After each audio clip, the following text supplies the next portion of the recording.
Good morning, Brother Yo Ping, Hualien Dharma team, and brothers and sisters around the globe. We hear review of Wondrous Lotus Sutra. Let us pay our respects for these teachings and explanations to the Buddha and Master Cheng by making 3 sincere bows. Please rise, palms together. First bow. Second bow. Third bow. Cảm ơn. Over to you, Brother Yo Ping. Cảm ơn. Thank you, Mr. Tzu Chi, and you know very best, really, there is no master around, so my bad. But we do have a new friend here with us today from South Africa. So, say hello. Hello. Oh, hello. Joanne, right? Joanne, yeah. Joanne from South Africa. Our graduated teaching from there. So. Okay, so we'll begin the sharing, and thank you again, brothers and sisters, for giving me this chance to share some of my thoughts and learnings. And I've also known that I always speak too fast, so I now have a note in front of me to remind myself to be steady. So if I still speak too fast, please stop me and give me a message, and I'll slow myself down. I always forgot myself speaking too fast. Okay, so I would like to, I know my progress is still very slow. I'm a bit too slow. I'm still at chapter 10. Well, actually, Master for the past 1 week has been going all the way back to the very first episode of Jing Wondrous Lotus Sutra. Sorry, I'm still back here. But I would like to kind of connect a few of the key ideas that Master has been repeating and repeating, and how all these ideas, these numbers, put together. Because at one of the very last episodes, while Master is speaking of chapter 10, the teacher of Dharma, she actually gave one very good summary, which I'd like to refer back to. She said during that time that blessings and wisdoms, these 2 feet that we walk upon, should be cultivated in the masses. And why? Because it is in the masses where there are many afflictions, where we meet suffering, where we meet all the different circumstances. And it is in these circumstances where we cultivate. So Master says when we meet suffering, that's where we cultivate blessing. And we meet afflictions, our own afflictions or afflictions given by others, that's where we cultivate wisdom. So every circumstances are the best opportunities for us to cultivate. When we see suffering, cultivate blessings not for ourselves, but for the world. And when we meet afflictions, cultivate our wisdom. And from there, she kind of put together a few of the ideas that she's been talking about very much, which I'm sure we're all very familiar with, but let's connect them together into one coherent idea. So we've been learning of the 4 practices, the 3 lucid studies, the 6 perfections, or the 6 paramitas, or the 3 directives that's very focused upon in this chapter 10. And each of these, the right hand side is I put those in on my own, which is how I view these 4 very core ideas of our Tzu Chi's path. The 4 practices is the attitude of how we practice. We practice with such attitudes. Let me just go through very quickly. 3 lucid studies give us the method of how to practice. How should we walk this path? How do we practice our mind? So with the attitude, by using the method, we need how to practice. And practice what?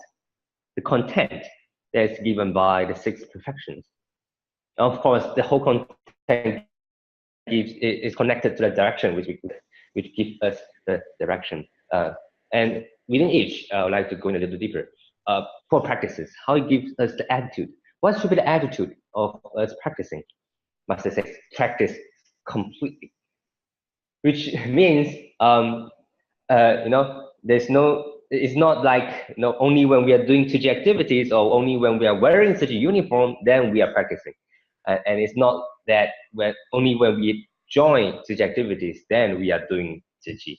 It's in every single bit of ourselves, every single part of our life, whether back home, whether in our company, or in our work, or with friends, with our parents, or with our every single second, every single moment, every single situation is where we practice, not just in Tzu Chi. So when we say practice completely, it's in our whole complete life. We practice, and also to practice completely is also to say that don't give ourselves excuse. When we learn of a new idea, say don't get angry. The practice completely. Don't say that. No, I know I shouldn't get angry, but this situation is really, really too much. So don't give ourselves excuse. Completely. Once we learn a Dharma, put it into our life completely. Well, of course, that's difficult, but we always remind ourselves, be complete. And also, non-stop, always continuing, and for a long time, because we know that we need to pay offerings to many Buddhas in order to reach Buddhahood, and that was talked about in Lotus Sutra many times. So long time. Of course, through a long time, that's where we actually practice and put into habit the good habit. To change a habit is difficult, so it takes a long time, and we need to be patient to change ourselves, and that I will cover a little bit more later on also. So it needs a long time, and of course, practice with reverence, because reverence is the seed, the very first step to changing ourselves. Without reverence, we will never learn. So with reverence is where we will learn, whether from the teacher or from our brothers and sisters around us. So we are reverent, we are respectful to everyone around us, because everyone around us are teachers. And when we are respectful to everyone, that's where we will learn. If we are arrogant, then we will not learn. So that's the attitude we should have for practices. And then the method, the 3 Lotus studies, which actually has 2 parts to it. Of course, usually we talk about 戒定慧. That's the 3 Lotus, the official 3 Lotus studies. 三无漏学, the 3 Lotus studies. But then we always connect it with 文思修, which is very useful also. I want to first touch on 戒定慧, which in its in wordings, that precepts, to do precepts, and have a samadhi that is very combined and have wisdom. How does these 3 ideas link together? Step 1, 2, 3. How does it go? I want to share a story that happened to myself a few weeks ago. So there was once when I was outside at a field. Actually, it was it was turmerics. We were clearing the grass for the turmerics. Turmerics are it looks like ginger. It's very deep in the ground, and yeah, so it has this kind of green leaves up on top. But when you look at this one whole big field of wheat and turmerics, it's really hard to differentiate between the two. So, but we were there to try to clear the weed and keep the turmerics. So I mean, it's my first time I was there. So there was already this group of Suku. They are, of course, really volunteers. They are already there. They have been working on the field for a few days. And yeah, my first time there. So I was there asking one of the Suku, asking, Suku, it's my first time. Could you teach me how to clear the weed and not clear the turmeric? How do I differentiate and know what's the method? Yeah, and Suku was very friendly and he teaches me how she does, how she seeds and all those things. So I was like, oh, okay, so I know. But after she said one phrase, it was like, she said, yeah, young man, your first time, don't go too fast, okay? Just focus on this small area. Will do, okay? Don't be no, don't do too fast, and you don't need to don't go too wide, okay? Just focus on your small area. Uh, I know uh, she's been very caring to me, but when I hear this, back in my mind, I just had an OS that Sugu, I'm not. This, this should be easy. I'm not that bad. So yeah, so I started doing, and then and then the Sugu called out to one of the Sibo that was very fast in front, saying that, hey brother, help this young man. He's new here, you know, and you know it's his first time. He couldn't do so fast, so help him out. Again, the second OS in my mind is like, come on, I'm not that bad. But and then, well, the Sugu then with her action, uh, tried to help me.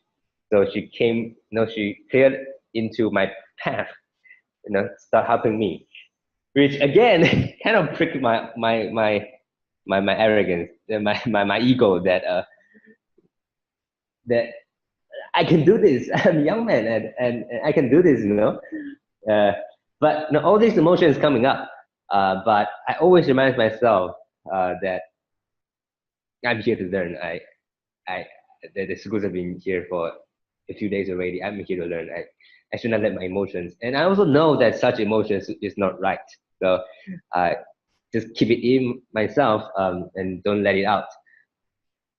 And I realize when I am able to keep my emotions down, and then outside always applying to the school. Oh, thank you. Oh, I understand already. So it's this way. Okay. Now I understood. Oh, thank you, school. And still continuing. I realized I actually begin to learn because when I control my own ego and arrogance, I actually start to observe how the Shiku actually was doing. So I actually observed very carefully how Shiku was doing, and I noticed some of the actions. It's very detailed actually. How she sits, she actually sits sideways, and then so the grass is here, and what she does is she will push the grass down first. So because the grass is very tall, when we sit very low, the grass is actually above us, and so the grass will actually touch our head or touch our eyes, which makes us uncomfortable when we are doing our work. So she'll first push the grass down, and the roots will appear, and that's when you target the roots, one knife down, and the grass is out. So she's very fast and very quick, and notice that, oh, so this is how she do it. I tried out and it really worked, and also try some of my own ways of doing things, and actually learn a lot from all the methods from it. And after one whole day in the afternoon when we are almost about to leave, we were having dessert, and then the Subo that was going very fast, stood up and saying that, "Hey, 小菩萨，用点心." I was like, "Come on, I'm already 28. You don't call me little kid." But yeah, I know I have to control myself and say like, "Oh yes, come on, let's eat dessert." Everyone has a bit of ego there. So please, to all the Sukusubo, please don't tell youngsters, it hurts. But in any case, I know that the Sukusubo have all been very, very nice. Which really, actually in the afternoon, when they're almost about to leave, they should ask me to take photo with them. And this Suku, she's actually very old. I think close to 70 years old. And in the afternoon, I can see her actually getting tired. And and I'm still okay.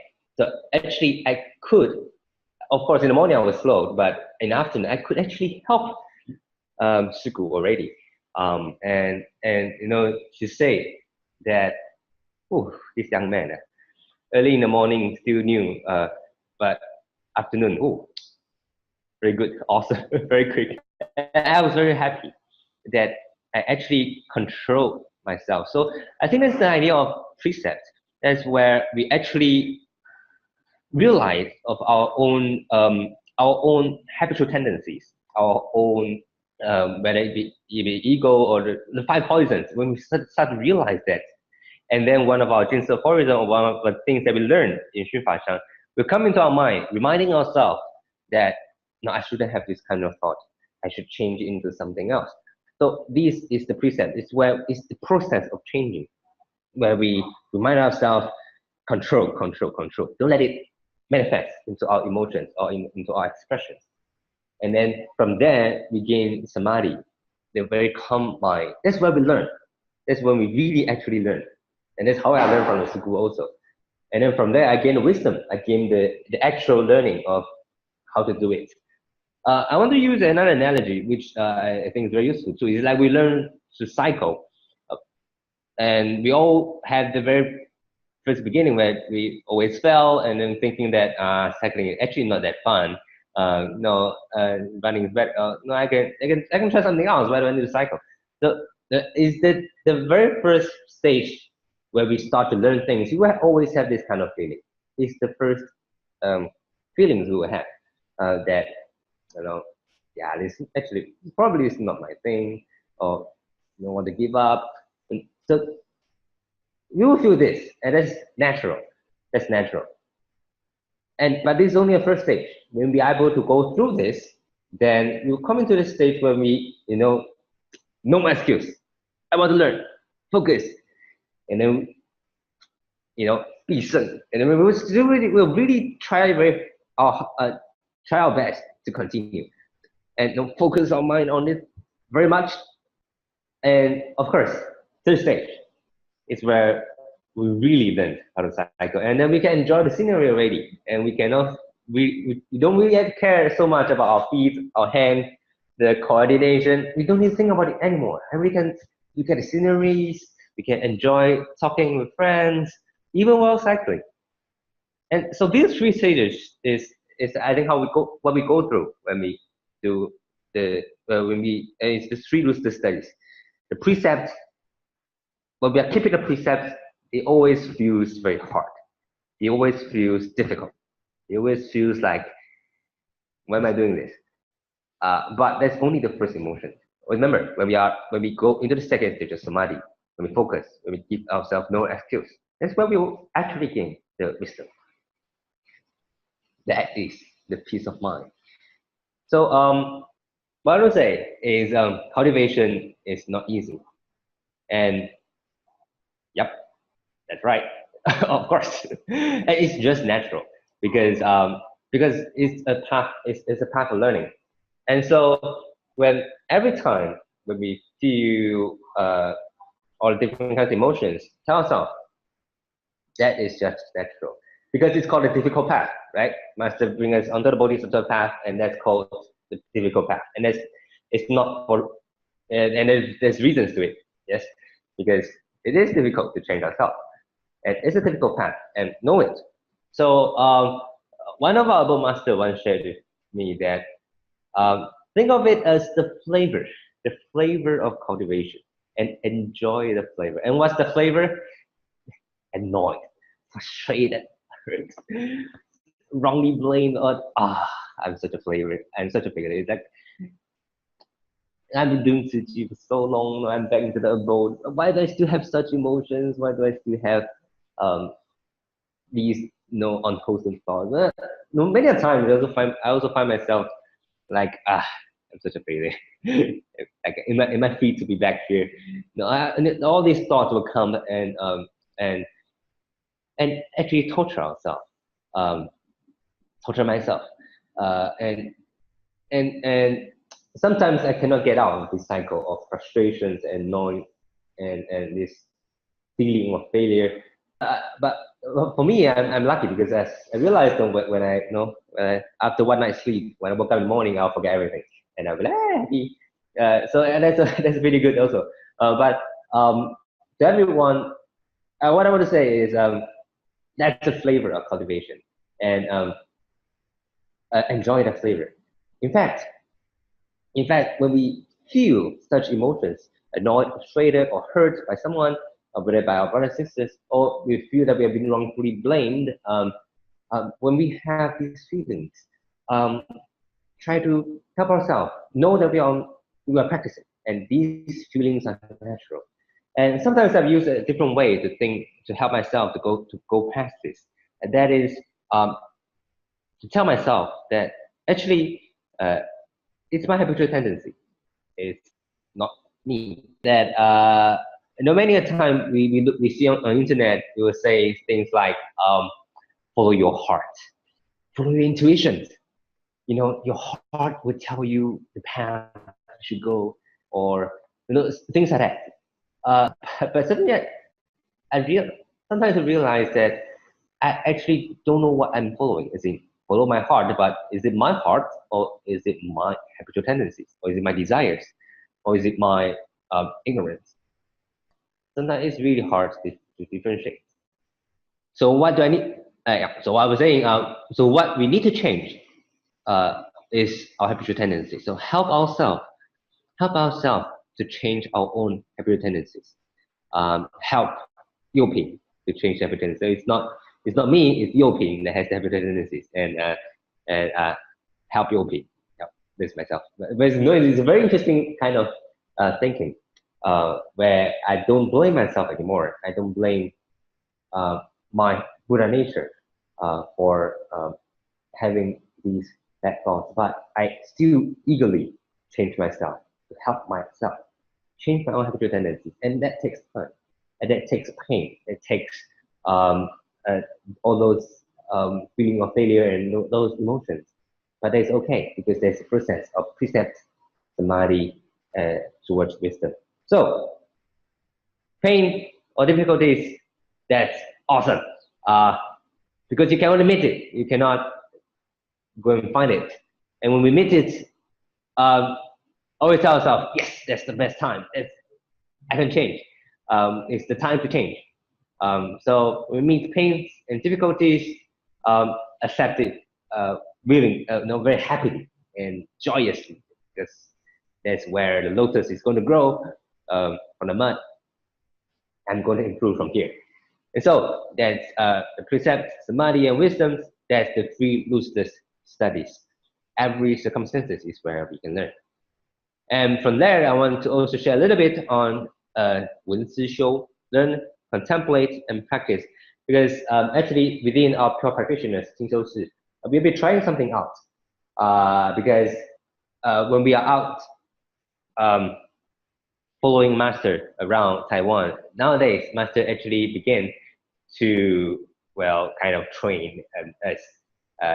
And how to do this is that volunteers will share. There are volunteers around Taiwan will share their thoughts to masters every time. Usually, before master will give her feedback to the volunteers. But nowadays, it is that master will point to one of us, prayer practitioners, and say, "Now you give feedback using Dharma." And we're like, "Oh, okay." And we will go up quickly and then start giving feedback, connecting to Dharma. And that's actually pretty difficult. So master, we realize that master focuses a lot on how we actually apply the Dharma we learn, whether from Shinfa Shang or from all the morning classes we're attending, a Lotus Sutra. How do we connect it to the actual stories of what volunteers have shared? And master has been practicing that all the while.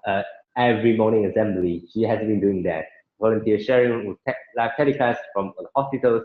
She gives feedback all the time, connecting it with Dharma. In fact, like yesterday, Brother Jeff sharing was very good. The life wisdom, master connected recycling with the changing our consciousness to wisdom, the five wisdom. And I think that the connection was really, really awesome. How our heart should be really pure, like a pure PET bottles, pure PET, where we can make it into long thread and to make it into our blanket. If we have a little bit of PP or PE in it, the thread will not connect and it will break very easily, and you will not and you will not continue.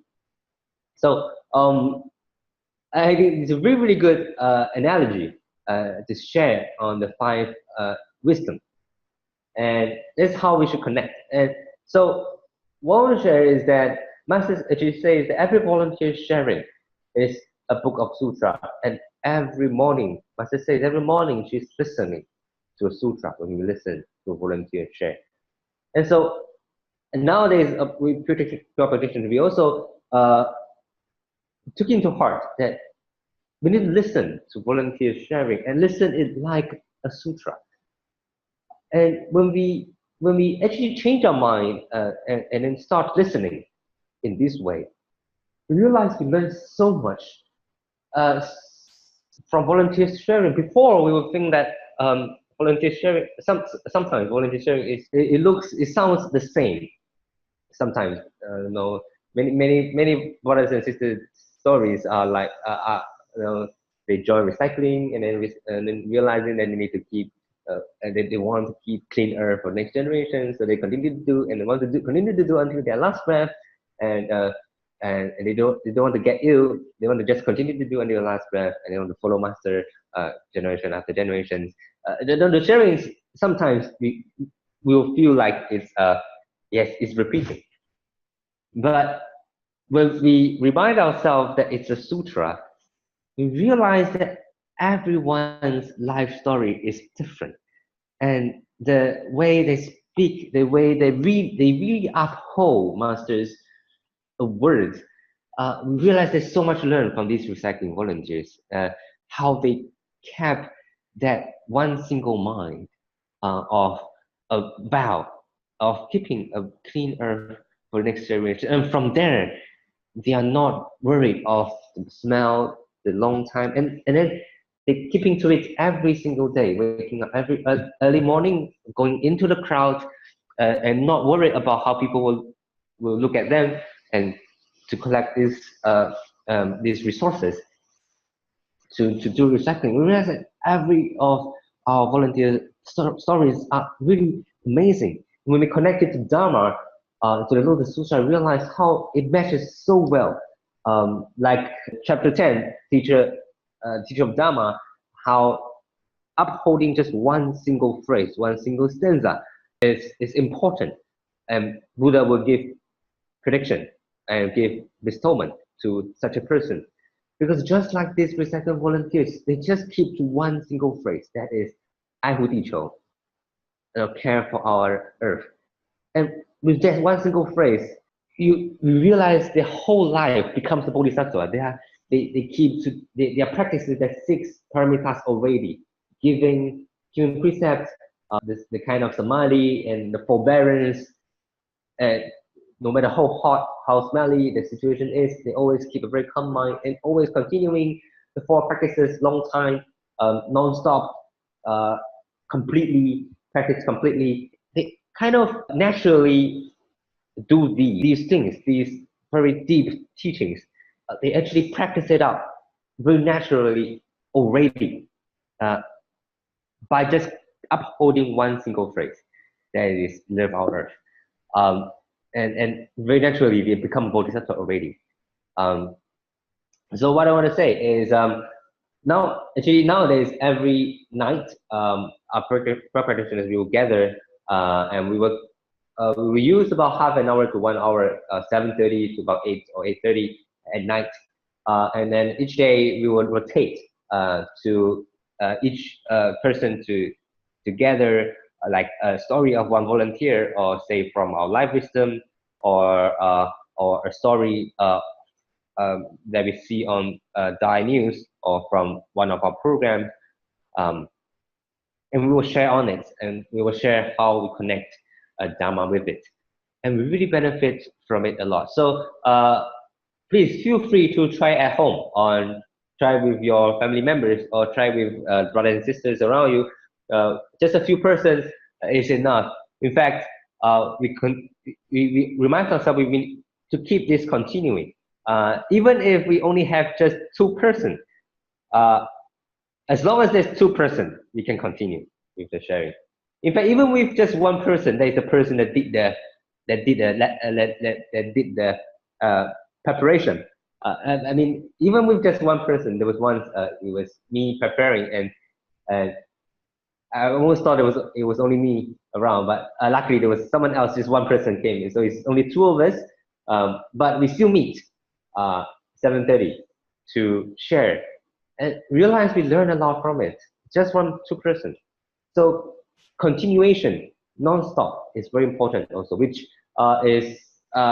which we are very glad also, because this Saturday sharing we have been continuing very much, even when there are big events happening, say in Malaysia or places, but we still continue, even if not so many people, but we continue on it. I think that's important. It's really important. So I think that's a very good way to continue. I want to very quickly go through the 6 perfections again, and also the 3 directives, because it gives us the content and the path, the direction of how we should go. Why is it these 6 perfections? Giving precept, forbearance, diligence, contemplation, and wisdom. Remember the time we actually connect this to the 3 directives. The great compassion is the room, gentleness and patience are the clothing, emptiness of all phenomena is the seat. How these 2 actually connected, that giving precepts is compassion, and then forbearance and diligence is this clothing of forbearance that we are wearing, and then the contemplation and wisdom is this seat of emptiness, that is the true wisdom, that actually help us to let go of afflictions, help us to let go of a lot of attachment. And so these connect. And why is it these 3 things? Because with these 3 things, we will be able to continue non-stop doing good always. Because it began with giving. It began with keeping precepts, that is not doing bad things. So do good and not doing bad, that is totally good. And so begin by doing that, being good. And then with forbearance and diligence, we will not be affected by the circumstances that we meet. Whether people accept our offering or our goodness, that's okay, because we will not be affected by the circumstances. And then with the contemplation and wisdom, we'll be able to control our emotions. We'll be able to let go of our attachments to people, and that actually help us to see the truth and actually continue even better, because there's nothing that will stop us anymore. Remember the analogy, like air. No matter how you heat at air will not hurt, and in fact you cannot heat air. Or maybe better, you cannot heat space. Space itself, you cannot hit it. You'll never be able to destroy space. You cannot destroy space. And so when our goodness, when our compassion is based on emptiness, that's why it's the seed of emptiness. When it's based on the seed of emptiness, we will not be destroyed. We will not be affected. And that's why we know of the Buddha. No matter how you slander, no matter how you speak ill of the Buddha, he's never affected. No change, no 不增不减, always the same, always equal, always continuing. So that is why this is 6 perfection actually connects into a cycle that will keep us continuing on and on and on this Bodhisattva path. And so these 4 things, the 4 practices, the 3 lotus studies, 6 perfections, and the 3 directives are all to help us to continue on this Bodhisattva path. The right attitude, the good method, and then the content of our practice, and then giving us a direction. All these connect together. And I hope I really hope that today's sharing help in actually at the same time answering the one of our QA. That is one of our brothers and sisters shared that he has heard so much wisdom from Master, but yet facing challenging situations, we all tend to get depressed. At least I also get depressed many times. But yeah, and I really agree, and I also have that feeling where I reflect on myself. Why am I still like this? Why I just cannot change? And those actually blaming myself, such blaming really tortures myself. Also, I also feel like I just want to hit myself many times. I hope today's sharing will help because such feeling, that such feeling of self failure, that's the flavor. That's the flavor of cultivation. So enjoy and enjoying that flavor and and taste it, feel it, and enjoying it and improve from it. And when we can go past the precept stage into the samadhi stage, and then finally into the wisdom stage, that's where we actually really get past this situation. So don't blame yourself, blame our own habitual tendencies, and try to change our habitual tendencies. But have faith in ourselves. Have faith in you, just like how we have faith in ourselves too. How we have faith in our master. How we have faith in Buddha, in Buddha's teaching. Have faith. Have faith in our own Buddha nature, and just continue. And don't worry, okay? The seed of emptiness is important.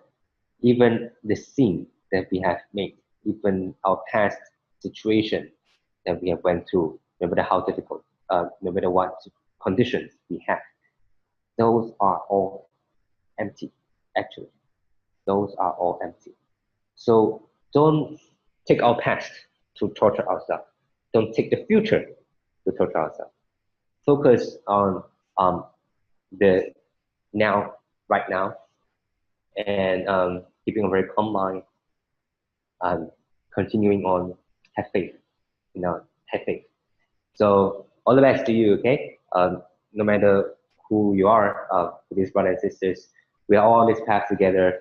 Don't worry if you couldn't go to a hospital volunteer because that's okay. There's so much things we can do on this path. So go ahead, continuing with a lot of things. Try a lot of things that you can do. Try different things on this path. And together we have so much brothers and sisters to walk this path together. So continuing on, okay? All the best. And also, very quickly, I want to answer also the other question that is, it says, if you notice one of our CC volunteers found not going the right path, that is, say for example, collecting monthly subscription but didn't bank into Tzu Chi's bank account after collection, and might drag for a month or two, and then you put into the bank account. So what should we do? Because we also know that we should cultivate ourselves and not. Well, actually, I know how you come from when you say that we should cultivate ourselves and not comment on others. Let's reflect on what Master says. Master says, 要改变别人，不如先改变自己. It's better to change ourselves first than to change others. So I know where you're coming from, but also, but I think at the same time, Master also says, let's be an unrequested teacher. She also says sincerity and love. And so I think as brothers and sisters working on this path together, let's not limit ourselves in thinking that we can only change ourselves and we cannot affect others. I think don't limit ourselves to that too. I think that phrase is to remind us that that we need to that we need to practice completely, that from our own action, from our own speak what we do. Put into actions the Dharma. And when we cultivate ourselves, then we have the resources, we have the virtue and to help others. But actually at the same time, as brothers and sisters, we can all be benevolent friends. We can all be benevolent. So the 善知识, we can all be benevolent friends to our brothers and sisters. We can always help each other. Be the unrequested teacher. Be very sincere and with love. So I think Master is not saying that we cannot help each other. It's not saying we cannot help to remind each other, but remind in a way that is sincere and love, that is humble and selfless. So, so I think these three phrases should be connected together, and don't take one piece of it and then go too far from it. Like sometimes we will say that Master says we must be an unrequested teacher, and so we think that we are already the teacher, and then we are up there trying to teach other people. That's not the right way too. Master also says be humble, be very selfless. So each of these are important. Connect all of them together. Be an unrequested teacher, but with sincerity and love, with humbleness, with selfless, with our own action, with our own role. Be the role model. To change ourselves first, be the role model. So these three should connect together. And when we do all of these three together, then we can truly help the people around us. So when we see this situation of our brothers and sisters, whether maybe couldn't really keep the precepts, or maybe there's some actions that are not so well, we can always be a good friend to remind, be very kind in the reminders. And at the same time, I also want to remind all brothers and sisters, and to remind myself also, that believe in the love in the love of everyone. 信任有爱. Don't jump into unwholesome conclusions too fast, because that becomes the doubt of the five poisons very quickly. I want to say, because when we look at this situation, we might very quickly jump to the conclusion that is this Tzu Chi volunteer, our brothers and sisters, is he keeping the money to himself or things like that. We are jumping too fast to the unwholesome conclusion, because actually we don't know. Maybe he's just too busy with his own career. He doesn't have time to go to the bank to do the banking in, or things like that. We never know. In Taiwan, what we do is, when we realize the situation, we will first contact the brothers and sisters that are closer to the person. Well, in Taiwan, we have such thing as the muji. That is the person that actually brought this person onto the Tzu Chi path. I hope you got what I mean. The person that introduced this person to Tzu Chi. We'll find this person and let him know, or let her know of this situation of these three volunteers, and see how we can together help to remind our brothers and sisters. Asking how for dinner, or asking how for lunch, and check, very usually check how it has been, and then just very naturally bring up the topic and see how we can help. And so help each other in this. Even if, I mean, many a time, by doing this, we will be able to help each other, and then things will solve. If in the worst comes to worst situation, there's really some unwholesome actions in it, bring it forward to the staff, to our staff, and they will know how to bring together another team to help our brothers and sisters. And so help each other. That's how we can do. Okay, so that's my end of sharing from here. So thank you so much. I'll pass the mic back to Tzu Chi. Thank you. Okay, Kaen, Brother Yoping, for such wonderful sharing. Okay, today we have some great sharings from Singapore. Sister Jane, please take over, Kaen. Yep. Dr. Ho is actually our year nose ear, nose, throat specialist, and Master has ever praised him for his kind heart. Hi, good morning, everyone. Yeah, hi, thank you for inviting me. This is actually my first time. I found the sharing by brother this morning to be very enlightening, and actually has a lot in common with what I was going to share anyway. So I think he has set the scene because I wanted to share my journey with Tzu Chi over the last 4 years and some of the things that I've learned. And okay, let me start by saying that going back earlier in life, I became a Buddhist when I was 17 years old. So that's a long time ago. And over the years, I had the opportunity to read many wonderful books and listen to many wonderful Dharma masters as they teach the Dharma. And I've always been very appreciative. But over time, sometimes when I reflect about what it means for me to be a Buddhist, I realize it's a lot about what I don't do.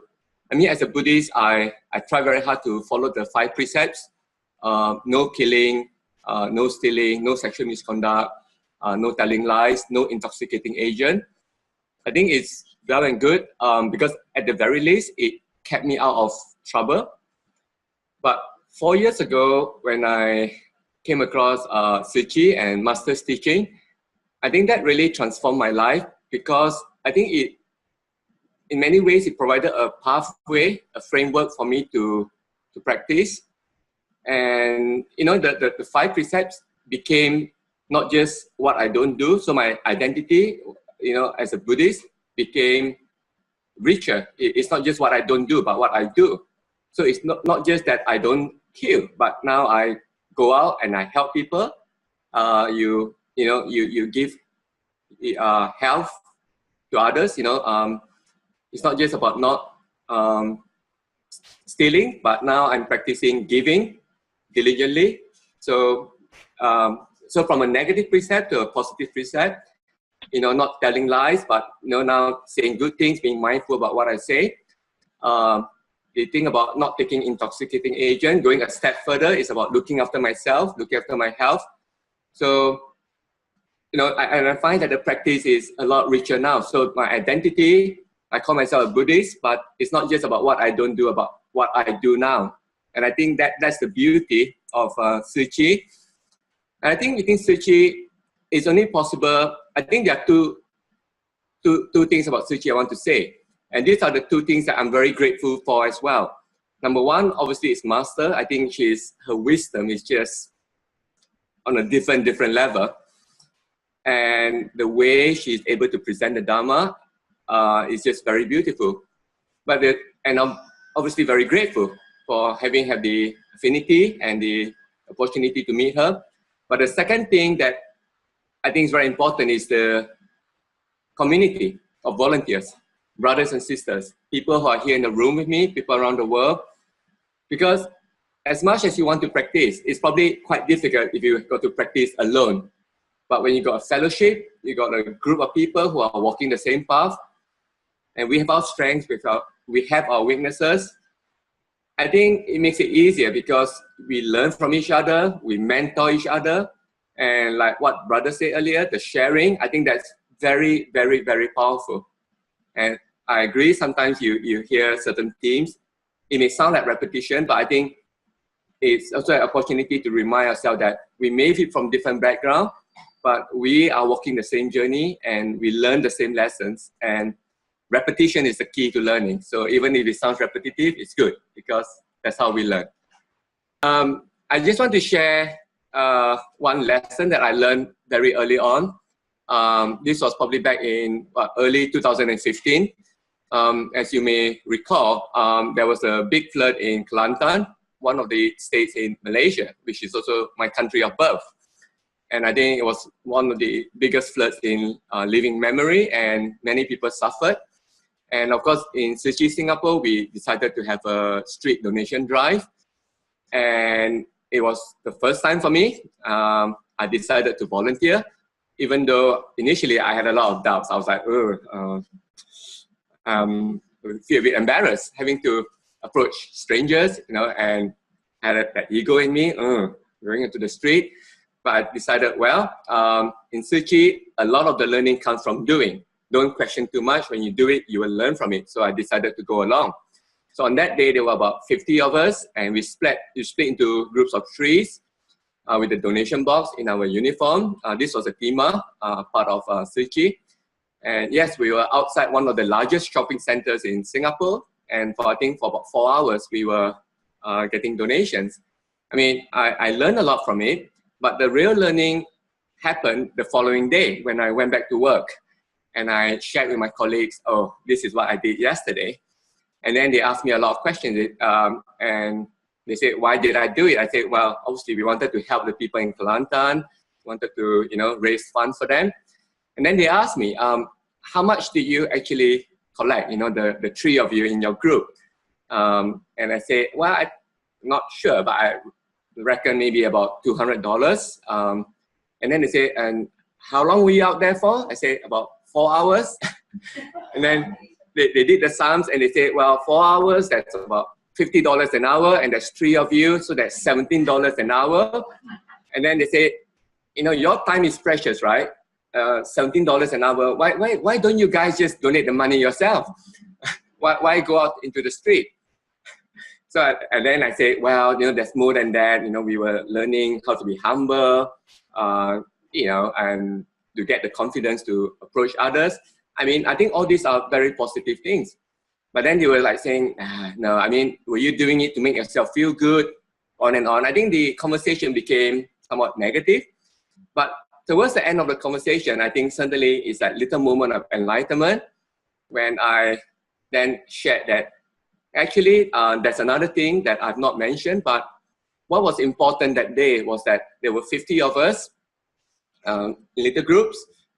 What was priceless on that day was that we were creating many opportunities for the general public, strangers, people that we don't know, for them to open up their heart and do something good, something positive that day.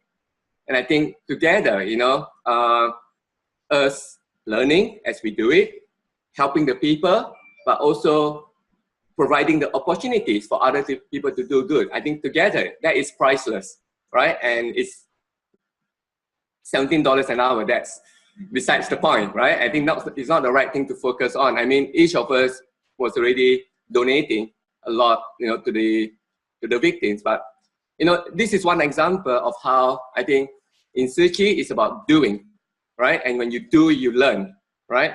There's only that much you can learn from the books, right? Even Master's teaching, beautifully translated into English. I've gone through most of the books, and each time I read, you get that warm feeling, yeah, this is what the Dharma is, and you are very inspired. But the real beauty is when you actually practice, and then the teachings become alive, and the meaning is there, right? So that's my little sharing, one example of the many lessons that I've learned in my 4-year journey in Tzu Chi, and I look forward to many more years of cultivation and learning from Master, but also learning from my brothers and sisters out there, the fellowship. As we come together, I think this is crucial. And I hope we can keep this going and continue to learn from each other and inspire each other. Thank you. Thank you. Thank you, Dr. Ho. We will have Brother Vincent Chua to share with us after his visit to Indonesia Tzu Chi. And he has a lot of supporters today. Yeah. First, it's an honor to be sharing. And it's an honor to be sharing. And I thank everybody for making their way here to come and listen to me.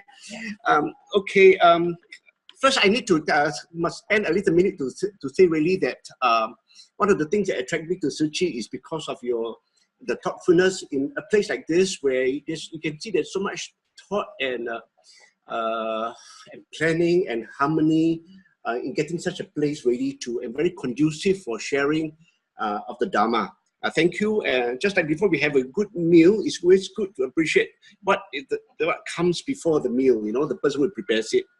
Okay, this sharing today, sorry I have to speak very fast because actually Sister Cheng said maybe I should do it next week, but I think I can do it in 10 minutes.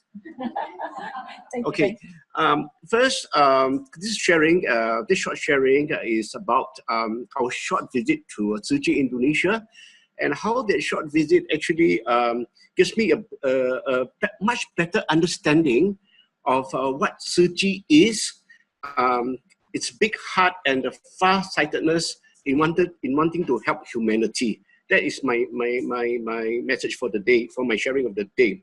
Okay, so very quickly, on the 1st of December, we a group of us from Singapore, about 20 of us, it was a last-minute thing to visit Tzu Chi. Now, you see, Tzu Chi, Indonesia, as you all know, it is even bigger than the one in Hualien. That's what I was told. I've not been to Hualien. You can imagine how big this place is, and it's right in the middle of central Java. It's actually on a little bit of elevated ground. Actually, there was some slide to show, but never mind. So immediately, the first thing that I get the message was that, you know, those of us who actually have done church history would know that usually after some years of chaos and turmoil and warfare, and after all this troubles and right up from the ashes of decades of misery, there will rise up a beautiful cathedral that will remind the people in the city that there is hope for humanity. So that's the first thing I noticed before I even approached the building of Tzu Chi, Indonesia. I realized that this place, you know, it really in the midst of chaos of Jakarta, you know, literally mud, and there arose this beautiful, huge building with very symmetrical architecture, and the flow of the whole place, the harmony of the whole place, is really like a lotus coming up from mud. Almost, so it is exactly what Tzu Chi, Indonesia is, and it brings so much. Immediately say it will bring so much hope and help to the suffering masses of Indonesia, which was the first slide we saw earlier by the presentation of the man. We know when there is a city, when there's masses, there's a lot of suffering. And Tzu Chi, the building itself tells you there's hope. Okay, we were there, we were there for supposedly 2 hours, but we ended up 3 hours, and we only saw a little bit of Tzu Chi. Okay, I really strongly recommend that all of us should really spend one whole day at least on there to really understand the thinking. That was the first thing, that was what I learned from this trip, you know, that why such a big place in Jakarta, you know? Yeah. So actually, there are many good reasons, but because short of time, I will just reduce to just 2 reasons. It straightaway tells you the thinking of course, it's a theme, but perhaps Master Cheng Yen, the theme, there's so much thinking or conviction in their heart that in this big Muslim country, there is often fraught with catastrophes and disaster. This place needs a Tzu Chi. And there's strength in having a big place because it gives you the space for gathering of volunteers, for the logistics to be there. And that's why it is such a big place. You know, before the sharing here, I actually contacted a few people who in a trip, give me your one thing that you get from this whole trip. Of course, they all say, Tzu Chi, very impressive, doing a lot of good work. But somebody passed a very good point, and I would like to address that. You see, why is such a big place? Now, the reason I just gave, there's a need to. There's you know, strength by the size itself carries a lot of message for the whole, for the society right in central Java. And like I said, it's not just, if I want to talk about how big and beautiful the building is, I think I'll miss the point. It's when you look at it, you realize that there is a lot of thinking to want to help the society. That is why it is like this. Which brings me to then the second point, and having just, you know, during the sharing, somebody asked me to go out and to interview me about why I want to become a volunteer in Tzu Chi, and I actually did that. And I also took the time to sneak out and take a good look, because I just try to understand the whole big picture of Tzu Chi. And then I really saw that behind all this big structure and all this nice flowing design, there is actually a readiness of the whole, the people behind, to be ready to respond to a crisis. And that really touched me very much, and it really impacted me very much. There's so much sacrifice by everybody. So now, okay, so my central point in this sharing is this two, right? Behind this big, huge building, right in the city center, there is a very urgent and a very kind, a big-hearted reason to want to help. And those of us, as I continue to journey in Tzu Chi, I saw that actually if every one of us, is from the sharing as well, every one of us, if we actually just do our little part, we don't even think of doing big things, our little part, the $1 a day or one kind word or one less plastic cup, one less plastic bag, if we each of us will have to do our little part, the big thing will just take care of itself. And that's what I saw in Tzu Chi, Indonesia. And it puts urgency for me to want to be part of the Tzu Chi family. And I think because you look at when we were there, you know, the Tzu Chi Indonesians and the Tzu Chi Singaporeans, they're all the same. They transcend culture and ethnicity.